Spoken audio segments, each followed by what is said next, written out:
This video will be concerned with succession planning. Now, this is the second video in a series of 3 on the topic of succession planning. But there are other videos in addition to these on the nature and role of family businesses, which may also be worth considering. So let's start. The need for succession strategy.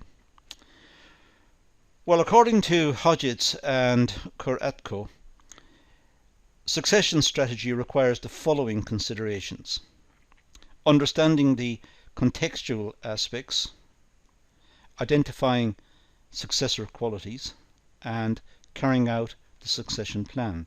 Now, we have 3 points there and we have 3 videos, so there's no surprise in the way in which we're going to do this. So in this video we're going to look at identifying successor qualities. Now, we'll do it mainly from the perspective of family business, but much of what we say here could apply to a small business, because small business have succession issues also. The leader or the person in charge of a small business may want to retire and will want the business to continue and will look for a successor. So it doesn't just happen within family businesses, but family businesses have got particular problems and issues, as discussed elsewhere in other videos. And it's important that the family issues are taken into account when looking at succession. It's important that we have a good view of family businesses from a wide perspective, which will give us a clear indicator of what sort of qualities the successor must have and what issues will be confronted both by the successor and by the family as a consequence of the succession. So here we're going to look at the second point. And as I said, we will deal with it essentially from the perspective of a family business. Now, these writers suggest the following to be some qualities a successor must possess or have the potential to acquire over time. Ideally, the successor should have them at the point of appointment, but the successor may be weak in certain aspects, but nonetheless is a good person for the job, and it's believed that he or she will develop the next set of qualities arising out of experience, working on the job, learning by doing, developing over time, so that it will become a very important contributor to the business. So identifying successor qualities, well, they should have the right level of knowledge to run the business. Now, this means that perhaps they've got good education, good technical background, or perhaps financial background. They've qualifications in those areas perhaps, but also they have practical experience. They may have worked in the business for some time and have been monitored and mentored within the business, so as that they can develop, and succession will happen when it's deemed that they are capable of taking over the business. So it's likely to be the case that the successors will have a lot of practical experience. They'll have learnt by doing. They'll have worked in the business. They will have seen the processes. They will know the personnel. They will know the staff. They will know the environment. They know the customers, and they're taking over the business, I should say, from a position of strength, not a position of ignorance of the market or of the processes within the business. They should have honesty and capability. It almost goes without saying. But it's important that the owners of the business trust the successor. It's important that they trust them to apply him or herself diligently to get the best outcomes. And of course, they must have the capability to get the best outcomes. They must be capable of performing the function. They mustn't get confused or be reckless with the resources of the business. They must be capable of working as I said, diligently and effectively within the business. They should have good health to run the business as well. It's important that the appointees, the successor, or it might be a small team that's taken with one chief person and a team to support him or her, but whoever's appointed, they should have good health. They should be appointed in the expectation that they are going to run the business and look after the business for some considerable time. They should have enthusiasm and passion for the business and its goals. They should be enthusiastic about the business. If they're not interested in the business, then they will not try hard. They will not have the commitment to the business. So they should have a real interest in the product, in the market, in the processes. And it doesn't mean that the business has to be small and traditional. It could be a high-tech business. It can be any business. But the successor coming into the business should have enthusiasm. They should have passion for the business and its goals. The personality type must also be compatible with the organization and its culture. If it's a traditional business, perhaps making a traditional product, and by that I mean a product which hasn't changed in design for many years and has regular customers who want that particular product, then that's the nature of the business, and the personality type must be happy with that. The successor should have the personality type to work in that type of traditional business, if that's what's required. And they should not try to innovate or change the product, because that's not what the consumers want. They want a traditional product. But the same could be said, of course, for a small high-tech business. Whatever the customers want, the person who is running the business should try to understand that and try to supply that product. Now, identifying successor qualities. Well, words like perseverance, maturity, stability, resourcefulness, thoroughness, all of these apply. They should have perseverance, should be willing to make a commitment to the business that they are going to see the business succeed. And when there's a problem, they should stick with the problem until it's fixed. Don't just leave it. They should have maturity. They should look to long-term solutions. And they should present themselves as thoughtful people who will consider all sorts of proposals and look at them and evaluate them with a great deal of care. And they need to have stability. They need to be seen as committed to the business. They attend the business as required, and they go the extra mile. They go the extra bit if required. They're stable. They're committed.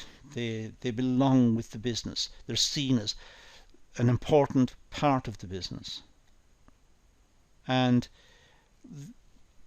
they have good leadership qualities as a consequence.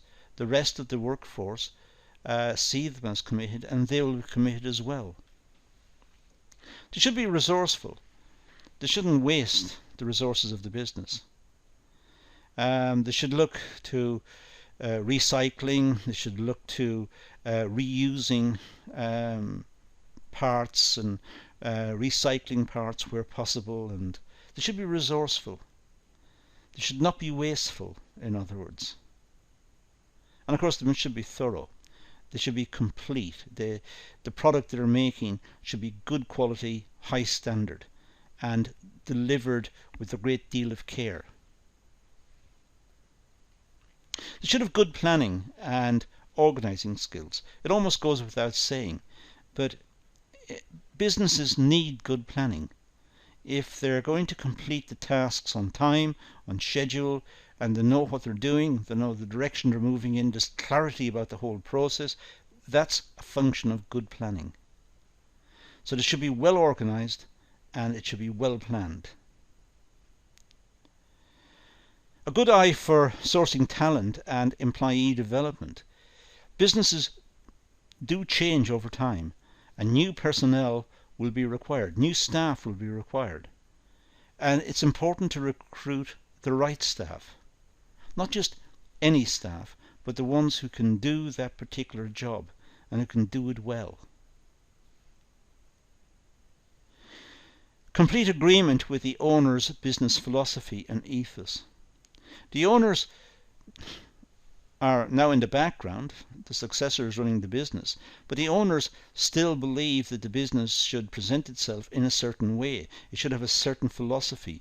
It should make certain products and make them to a particular design, and also should try to produce efficiently according to good ethical standards. And so whatever the business owners deem to be good practice, it should fit naturally with the leader, with the person who's taken over the business. The person who's taken over the business should have exactly the same point of view, and that's the ideal. Now, identifying successor qualities. Well, before a successor can be appointed, the following areas of concern must be addressed. Now, I'm going to do them under three headings here. Business concerns, owner concerns, and family concerns. We'll say it's a family business in this case, which fits in with what we did in the previous video as well. So we'll have business concerns, in other words, if you like, the environmental concerns and the business issues. The owner concerns, the shareholders or the owners of the business, and the family concerns. So let's see. Well, the business concern will be its environment, its competitiveness, globalization, the legal framework for business, employment law, pensions, health and safety, supplying on time, innovating the product, having a good market share, contact with the customers. All of these are business concerns, and we can carry on with this list, but are dealt with in other videos. But it's a long list, but these are all business concerns, and in a sense they apply to every business. Every business will have the same type of concerns. The owner concerns, well, entrusting power and leadership. They've got to hand over the business to someone. This is succession planning. They have to hand over the business to someone, and that takes a lot. It takes a lot of determination and hope on their part. They hope that the person who's taken over the business can deliver the business the way they want it. So they're handing over to someone, perhaps not a stranger, because that person may have been trained within the business for a long time, but nonetheless they're handing over the business. The family concerns their level of control over assets and decision making. Well, they'll no longer perhaps have powers over many of the decisions in the business. The smaller decisions will be taken locally by the person taking over the business, by the successor. But big decisions may still go to the owners. They may still have board meetings and discuss bigger issues about strategy and long-term development and new product development and so on. But they do have to hand over control over the assets and over decision making. They no longer are in control of the assets. It's the successor who's in control of the assets and who deals with those issues. Back to business concerns. Well, current business development and potential for growth. Look at the current business potential. and look at the growth potential of the business. Well, these are business concerns. Virtually all businesses are worried about growing and surviving. And in every business there will be a lot of time taken up with considerations of the possibilities of growth and development into particular markets. The owner concerns are ensuring family function as a unit and security of their role within the business. Although the owners are not involved day to day, they still want to have an involvement. They still want to have an overseeing involvement. They want to be consulted. They want to be spoken to about new ideas or new developments, or if something goes wrong, they might want to know about it. And the family concerns, well, ensuring business continuity after the takeover. The family want to know that the business is going to continue, and that the person that they've appointed is the right person for the job, and they've got confidence in that person, and their confidence is justified. So they need to know about this. And with business concerns, the business culture, ethics, norm and values. And these are dealt with efficiently by the successor, the person taking over the business. So the business culture will not change dramatically, so customers still see the business running in the same way as it has always run. Its ethical position is that it still has good relationships with its staff, produces a safe product, it looks after the customers have confidence in the product. It's seen in that light. So the business concerns can be addressed, that the business fits in to has a good business culture, has good ethics and has good values, and is seen by all to have those. The owner concerns, well, keeping resources and assets in the business. They don't want to see the resources dissipated, perhaps handed out in bonuses at the end of the year. They don't want to necessarily see all of the capital that could have gone for reinvestment or development, or indeed to be paid out in dividends. They don't want to see that just wasted throughout the year. So there's good monitoring and good control over the resources, and the successor knows the resources and has good stewardship of the resources. And the family concerns, well, protection of their own interests. So it's important that the family, even though they're not involved on a day-to-day basis in the business, they still monitor the business, check the business, and have regular meetings with the successor to ensure that the business is operating according to their desires. So they still have some control over the business. Now, identifying successor qualities continuing. Well, these concerns must be dealt with during the succession process, and policies must be established which takes account of the concerns.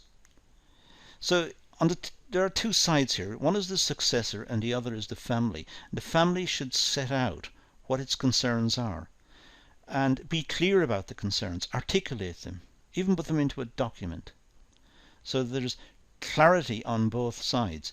And these should be talked about openly before the succession takes place. So the successor is clear about the role of the owners and what they want, and the owners are clear that the successor understands them and the successor can deliver on what they see as important. The owner, legal team, expert advisors and the family members must be involved in all parts of the succession process. So as one person's about to leave the business and a successor has been appointed, all the way through there should be monitoring, checking, some analysis of the performance of the successor.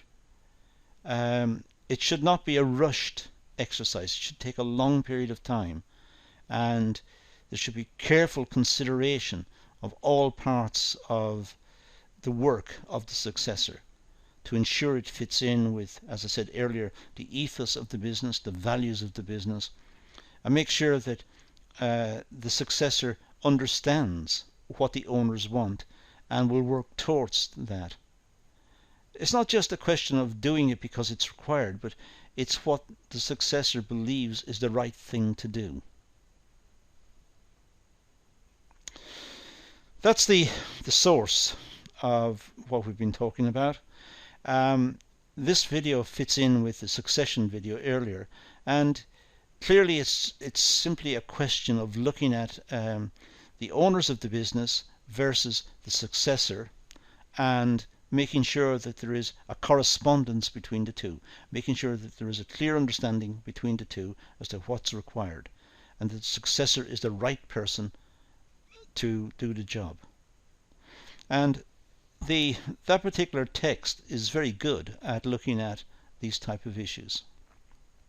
But that's all we're going to deal with here, so let's leave this video and say thank you for watching.